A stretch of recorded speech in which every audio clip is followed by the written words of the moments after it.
Hello my dear friends. तो आज हम इस वीडियो में 24 तारीख, ठीक है ना, 24 तारीख 4वें महीने 2025 के एग्जाम क्वेश्चन पेपर के लिए हम क्या है फिजिक्स की T20 में से कुछ इंपॉर्टेंट क्वेश्चनों को इस वीडियो में देखेंगे।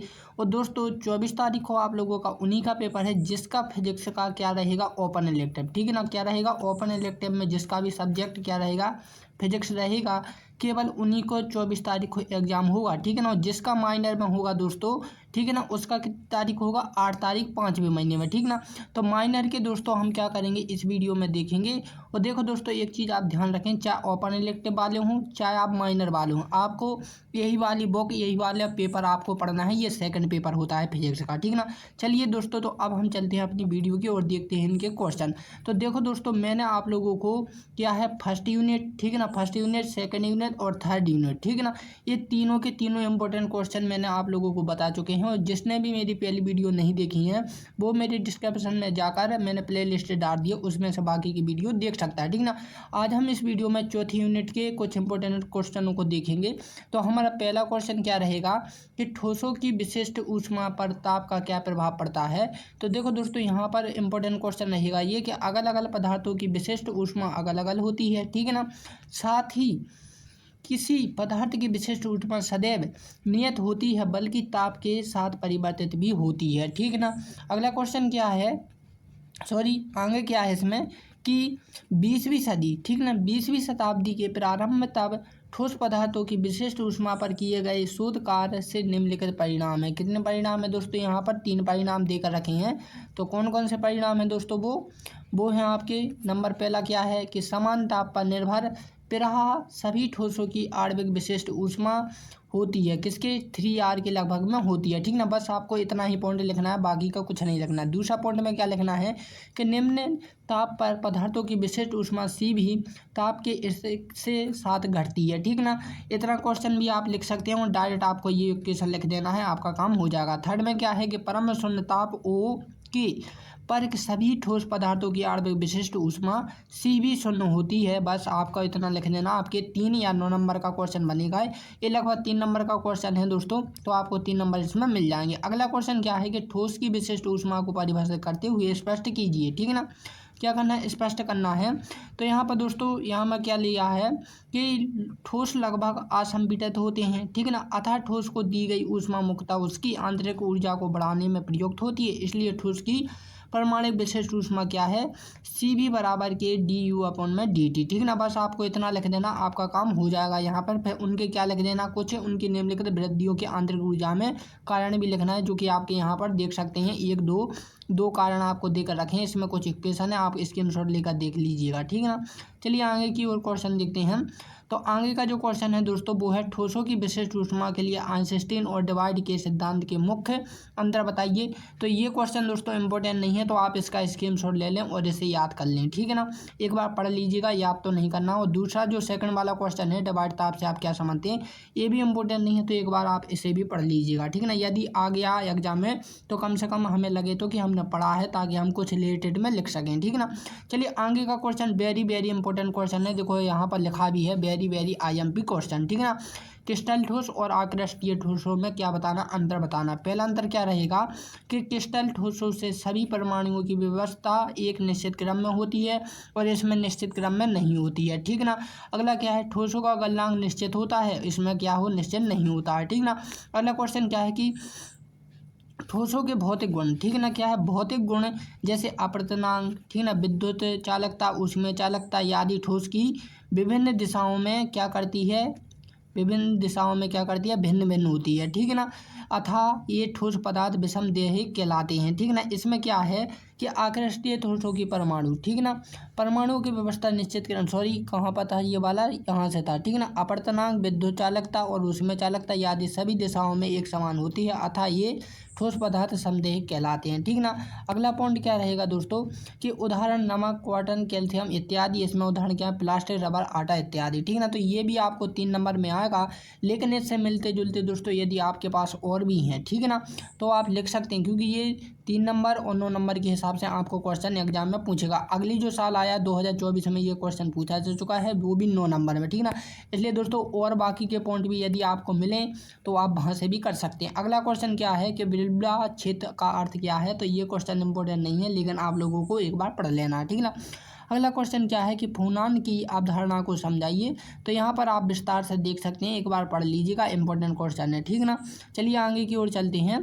तो आगे क्वेश्चन क्या है कि किसी ठोस की परमाणु विशिष्ट ऊष्मा से क्या तात्पर्य, इसका मात्रक क्या है। तो ये क्वेश्चन दोस्तों मैंने पहले ही बता चुका है, तो एक बार फिर से देख लीजिएगा कि 1 किलोग्राम परमाणु ठोस का ताप 1 डिग्री सेल्सियस बढ़ाने के लिए आवश्यक ऊष्मा को ठोस की परमाणु विशिष्ट ऊष्मा कहते हैं। इसका संकेत Cv से संयुक्त व्यक्त करते हैं तथा इसका SI मात्रक जूल प्रति किलोग्राम है, ठीक ना। परमाणु क्या होता है डिग्री सेल्सियस या केल्विन में, हम कैलोरी प्रति किलोग्राम परमाणु 0 सेल्सियस पे होता है। तो इतना नहीं लिखना है, बस आपको इसका SI मात्रक लिख देना जूल प्रति ग्राम, ठीक है ना, और इसका संकेत लिख देना, आपको 3 नंबर मिल जाएंगे, ठीक ना। अगला क्वेश्चन क्या है कि ठोसों की विशिष्ट ऊष्मा पर ताप का क्या प्रभाव पड़ता है। तो देखो दोस्तों यहाँ पर कुछ इंपॉर्टेंट नोट्स देकर रखे हैं, तो आपको एक बार पढ़ लेना है, आपको समझ में आ जाएगा। ये इंपॉर्टेंट नहीं है, ठीक है ना, इसलिए हम इसे छोड़ देते हैं, लेकिन आप लोग पढ़ जरूर लीजिएगा, ठीक है ना। चलिए आगे की ओर चलते हैं। तो ठोस की विशिष्ट ऊष्मा को परिभाषित करते हुए स्पष्ट कीजिए कि ठोस की विशिष्ट ऊष्मा, ठीक है ना, लेटेस्ट विशिष्ट ऊष्मा एवं इलेक्ट्रॉन विशिष्ट ऊष्मा का योगदान है, ठीक ना। तो देखो दोस्तों, जो ठोस की विशिष्ट ऊष्मा है वो हम पहले से ही पढ़ते आ रहे हैं कि ठोस लगभग असंपीड़ित होते आता है, ये ठोस में दी गई मुक्ता। जो हमने पहला क्वेश्चन किया था ना, ठीक उसी के विपरीत है, ठीक ना, ठीक वही क्वेश्चन है। तो दोस्तों आपको ये अथवा में आपको जैसा भी आए आपको यही वाला क्वेश्चन लिख लेना है, एक बार आप देख लीजिए, पढ़ लीजिएगा, ठीक ना, इतना देख लीजिए, ठीक है ना। चलिए ये वाला, इसमें आपको यदि आपको इतना नहीं आ रहा है तो आपको ये इतना लिख कर, ठीक है ना, और डायरेक्टली आप ये लिख देना है, ठीक है ना। ये वाली इक्वेशन इतनी लिख देनी है, 2 स्टेप, आपको नंबर मिलेंगे इसमें पक्के, ठीक है ना, बीच का यदि नहीं आ रहा, ठीक है ना। चलिए आगे की ओर क्या है। तो ये क्वेश्चन हम बता चुके हैं, सिद्धांत में अंतर बताया था, तो वही क्वेश्चन है, एक बार फिर से पढ़ लीजिएगा ऐसे की, ठीक है ना। डिवाइड ताप से आप क्या समझते हैं। तो यहाँ पर डिवाइड ताप भी लिखा है, तो यहाँ पर कोई इंपॉर्टेंट नहीं है, एक बार पढ़ लेना। अगला क्वेश्चन क्या है कि यूनिट सेल किसे कहते हैं, एक यूनिट सेल का आयतन कितना होता है। तो यूनिट सेल के बारे में कुछ विशेष इंपॉर्टेंट क्वेश्चन नहीं है ये, इसे भी आप एक बार देख लीजिएगा, ठीक ना, स्क्रीनशॉट ले लें और पढ़ लें। और हम चलते हैं आगे की क्वेश्चन की ओर, इंपॉर्टेंट क्वेश्चन की ओर। तो इसमें ये डायग्राम भी है, डायग्राम यदि आप बना सकते हैं तो बना लेना, ठीक ना। ये रहा कि यूनिट सेल किसे कहते हैं, घनाकार क्रिस्टल संरचना वाली क्रिस्टलों को सरल, ठीक है ना, घनीय फलक केंद्रीय तथा केंद्रीय घनीय यूनिट सेल पर परमाणु संख्या ज्ञात कीजिए। इंपॉर्टेंट क्वेश्चन है, 2024 में पूछा जा चुका है, ठीक है ना। तो दोस्तों यहाँ पर आप देख सकते हैं कि ये बहुत बड़ा है, 14 नंबर और 9 नंबर के हिसाब से हैं। तो एक बार आप इसका स्क्रीनशॉट ले लें और पढ़ लें। इसमें आपको सबसे पहले क्या करना है, सरल घनीय को परिभाषित करना है, फिर इसके बाद फलक केंद्रीय को परिभाषित करना है, ठीक ना। इसके बाद आपको अंतः केंद्रीय घनियों को परिभाषित करना है। इसके बाद हमारा अगला क्वेश्चन आ जाएगा कि घनाकार लेटिसों की संयोजक संख्या पर लेटिस नियंत्रणों की गणना कीजिए, ठीक ना। या अथवा में आपसे पूछेगा घनाकार लेटिसों के लेटिस नियतांक के लिए व्यंजक ज्ञात कीजिए। तो व्यंजक भी दोस्तों आपको कई प्रकार से पूछेगा। आपको सबसे पहले तो सहसंयोजक संख्या की क्या परिभाषा लिखनी है, फिर इसमें आपको सरल घनाकार क्रिस्टल आएगा, फलक केंद्रीय घनाकार क्रिस्टल आएगा, अंतः केंद्रीय घनाकार आएगा, ठीक है ना। इसके बाद दोस्तों आपको क्या करना है, इसकी कुछ इक्वेशन लिखनी होगी, लेटेस्ट नियतांक लिखना है, क्योंकि इसी में संबंध पूछा है तो ये आपको करना होगा, क्योंकि दोस्तों इसी के ऊपर से पूरा का पूरा क्वेश्चन है, तो ये आपको करना जरूरी आएगा, तभी आपको 14 नंबर मिलेंगे, ठीक ना। अगला क्वेश्चन के अनुसार रहेगा कि पैकिंग घनत्व क्या है। तो ये कुछ खास नहीं है, इंपॉर्टेंट नहीं है, एक बार आप पढ़ लीजिएगा, इसमें भी वही है, ठीक है ना, फलाल घनान, ठीक है ना। तो अंतः केंद्रीय ये वाले हैं, तो आप स्क्रीनशॉट ले लें और एक बार पढ़ लें, ठीक है ना। चलिए आगे की ओर चलते हैं। फिर त्रिमेम लेटिस से क्या तात्पर्य है, क्रिस्टल के 7 पद्धतियों का वर्णन कीजिए। अथवा में आपको टिप्पणी में रहेगा यूनिट सेल वैसे क्रिस्टलीय स्थानांतर, ये इंपॉर्टेंट क्वेश्चन है, ठीक ना। ये इंपॉर्टेंट क्वेश्चन है 2025 के लिए, ठीक ना, इंपॉर्टेंट क्वेश्चन है। इसमें से मैं बता दूं, यूनिट सेल है एक, तो क्रिस्टलीय लेटिस सेल है और वेबराइल लेटिस, ये 3 पॉइंट बहुत इंपॉर्टेंट क्वेश्चन है। इस पर टिप्पणी लिखने के लिए आपको आएगा, वो भी 9 नंबर में या 14 नंबर में, ठीक ना। तो याद से लिख देना, एक बार आप स्क्रीनशॉट ले लें और देख लें, यूनिट सेल में आपको ये डायग्राम भी बनाना होगा, ठीक ना। चलिए स्थानांतरण ग्रुप में क्या करना है, तो यहाँ पर आप देख सकते हैं क्या करना है, ठीक है ना। चलिए ट्रांसलेट वेक्टर में देख लेना आपको क्या करना है, तो यहाँ पर स्क्रीन ले लें और याद कर लें। त्रिविमीय लेटिस में क्या करना है दोस्तों, तो यहाँ पर भी आप स्क्रीनशॉट ले लें और एक बार पढ़ लें, ठीक ना, क्योंकि दोस्तों 14 नंबर की यदि मैं पढ़कर बताऊंगा तो बहुत टाइम लग जाएगा, ठीक ना, और इतना हमारे पास समय नहीं है, आपका 24 तारीख को एग्जाम है, ठीक ना। यहाँ पर क्या है, प्रिमिटिव कोष्टिका, ठीक ना। तो प्रिमिटिव कोष्टिका के बारे में भी आपको थोड़ा बहुत पढ़ लेना है और फिर बाकी की जो मन से है वो लिख देना, आपको नंबर मिल जाएंगे। नंबर देखो दोस्तों, आपको क्या है कि एग्जाम क्वेश्चन की कॉपी जो होती है दोस्तों, वो आपको खाली नहीं छोड़नी है केवल से केवल, ठीक ना कुछ आपको लिखना ही है उसमें, ठीक ना। एक ये है आपका क्या है, जालक, ठीक है ना। क्या है दोस्तों, जालक वाला, ठीक ना। जालक तल क्या है, किसी तल के लिए मिलर सूचक से आप क्या समझते हैं, ठीक ना। सूचक ज्ञात करने की विधि बताइए, या फिर आपको पूछेगा कि मिलर सूचांक से किस तलीय कैसे को समझाते हैं, ठीक ना। तो यहाँ पर क्वेश्चन गलत है कि कैसे समझते हैं समझाते हैं, ठीक ना। तो यहाँ पर दोस्तों जालक तल के बारे में कुछ विशेष इंपॉर्टेंट क्वेश्चन नहीं है, एक बार पढ़ लेना बस आपका काम हो जाएगा, ठीक ना। क्योंकि दोस्तों सभी के सभी क्वेश्चन आप लोगों को पढ़नी है, क्योंकि दोस्तों मैं आपको इस वीडियो में जो इम्पोर्टेंट है वो तो मैं बता ही रहा हूँ, जो इम्पोर्टेंट नहीं भी है वो भी मैं बता रहा हूँ। ये वेरी वेरी इंपॉर्टेंट क्वेश्चन है, ठीक ना, वेरी वेरी इंपॉर्टेंट क्वेश्चन है, इसे मत भूलना।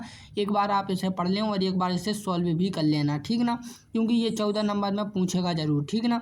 यहाँ इसमें ये डायग्राम भी बनाना है आपको, ठीक ना। इसके बाद आपको इक्वेशन करनी है। यदि आप मैथ से हैं तो फिर आपके पास इक्वेशन आ जाएगी बहुत ही सरल तरीके से। इसका जो इक्वेशन है दोस्तों वो बहुत ही सरल मार्ग है, ठीक ना, कोई कठिन नहीं है, बहुत ही सरल है, ठीक ना।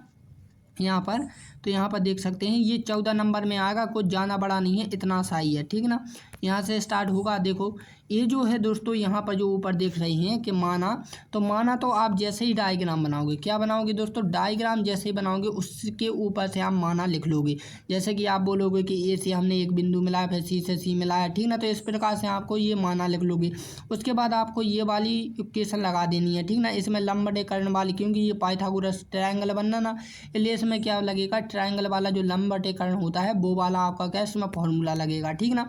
इसके बाद आपको फिर कुछ मान दिए होंगे जो याद होते हैं फिजिक्स के, वो आपको इसमें रखते चलना है और जिससे सॉल्व करते चलना है, आपका मान निकल जाएगा। कुछ ज़्यादा बड़ा नहीं है और 14 नंबर में आएगा, इंपॉर्टेंट क्वेश्चन है, ठीक ना। अगला क्वेश्चन क्या है कि व्युत्पन्न लेटिस क्या है, इसके गुण तथा महत्व को लिखिए। तो एक बार इसे भी पढ़ लें और आपको यहाँ पर देकर रखा है उसका व्युत्पन्न क्या है और लेटिस के गुण क्या है, तो यहाँ पर कुछ ज़्यादा इंपॉर्टेंट नहीं है, एक बार देख लें, ठीक ना। चलिए आगे की ओर चलते हैं कि सोडियम क्लोराइड की क्रिस्टलीय संरचना ज्ञात करने के लिए पाउडर विधि का वर्णन कीजिए। तो ये भी इंपॉर्टेंट नहीं है, तो एक बार इसे भी पढ़ लें, स्कीम सुन ले लें और इसमें ये डायग्राम आएगा, ठीक ना। यदि डायग्राम बनाना चाहते हैं तो बना देना, ठीक ना। चलिए अगला क्वेश्चन की ओर चलते हैं, ठीक ना। एक बार इसे देखते चलें अपन, ठीक ना। चलिए धीरे धीरे करते हैं। चलो ये वाला ठोसो, अगला क्वेश्चन आ गया हमारा कि ठोसो की विशिष्ट ऊष्मा ताप के साथ किस प्रकार की परिवर्तित होती है, इसे आइंस्टीन की परिकल्पना द्वारा समझाइए और आइंस्टीन सिद्धांत की सीमाओं को दर्शाइए, ठीक ना। अथवा में भी है, तो देखो आइंस्टीन के बारे में आपको कुछ लिखना है थोड़ा बहुत, ठीक ना, उनके सिद्धांत जो दिया था, ठीक ना, उसके आपको लिख देना है। तो यहाँ पर स्क्रीनशॉट ले लें और आप देखते चलें, ठीक ना। चलिए आगे की क्वेश्चन की ओर चलेंगे, इंपॉर्टेंट क्वेश्चन था ये, ठीक ना। चलिए आगे की ओर चलते हैं। तो अगला एक क्वेश्चन और आएगा, दो ऐसे क्वेश्चन है जो वेरी इंपॉर्टेंट क्वेश्चन रहेंगे, ठीक ना, मैं आपको बताऊंगा आगे चल रहे हैं ना इसके बाद, ठीक ना। यहाँ पर एक क्वेश्चन पूछेगा दोस्तों क्या है कि विशिष्ट ऊष्मा सिद्धांत की कमियां, ठीक ना। ये अगला सा क्वेश्चन आएगा 9 नंबर में, तो ये वाला आपको जरूर करना है, ठीक ना। IMP बनेगा इतना क्वेश्चन, ठीक ना, तो ध्यान रखें। चलिए आगे की ओर चलते हैं, ठीक ना। तो अगला क्वेश्चन जैसे कि मैं बता रहा था कि ये भी इंपॉर्टेंट क्वेश्चन है, ये खास इंपॉर्टेंट नहीं है, इसके बाद आएगा मैं वो बताऊंगा, ठीक ना। एक बार आप पढ़ लें, लेकिन ये इंपॉर्टेंट भी में आता है क्योंकि ये एग्जाम में रिपीट कई बार हो चुका है, ठीक ना। चलिए आगे की ओर चलते हैं, स्कीम शॉट ले लें, मैं धीरे धीरे चलता हूँ, ठीक ना, यहाँ पर देख सकते हैं, ठीक ना। चलिए आगे की ओर चलते हैं। तो यहाँ पर ये वाला आ गया, डाइव के क्वांटम सिद्धांत की सहायता से किसी ठोस की विशिष्ट ऊष्मा के लिए व्यंजक स्थापित कीजिए और इसके गुण और दोषों को लिखना है। तो आपको ये भी कुछ खास नहीं है, बस थोड़ा सा है, तो आपको पढ़कर एक बार लिख लेना है, ठीक ना। याद हो जाए तो अच्छी बात है, वरना पढ़ तो हमें लेना ही है, ठीक ना। तो यहाँ पर इनके गुण और दोष जरूर लिख लेना दोस्तों, क्योंकि गुण और दोष इंपॉर्टेंट है, ठीक ना। इसके गुण और दोष आपको 9 नंबर में पूछ सकता है, 3 नंबर में भी पूछ सकता है, तो हम गुण और दोष इसके याद होने चाहिए, ठीक ना। तो यहाँ पर समीकरण में ऐसा कुछ भी नहीं है, क्योंकि ये बहुत बड़ा है 14 नंबर के हिसाब से दोस्तों, ठीक ना, बहुत ही बड़ा है। क्योंकि दोस्तों ये वाला ओम का नियम, ये कह रहा था वेरी इंपॉर्टेंट क्वेश्चन है, ओम का नियम, ओम के नियम तथा विद्युत चालकता के व्यंजन का नियम करना है आपको, ठीक ना, स्थापित करना है। तो यहाँ पर एक बार आप पढ़ लें और इसे अच्छे से याद कर लें, ठीक ना। इसमें मैंने 3 ऐसे क्वेश्चन बताए हैं जो आपको पूरे के पूरे तरीके से होने चाहिए याद।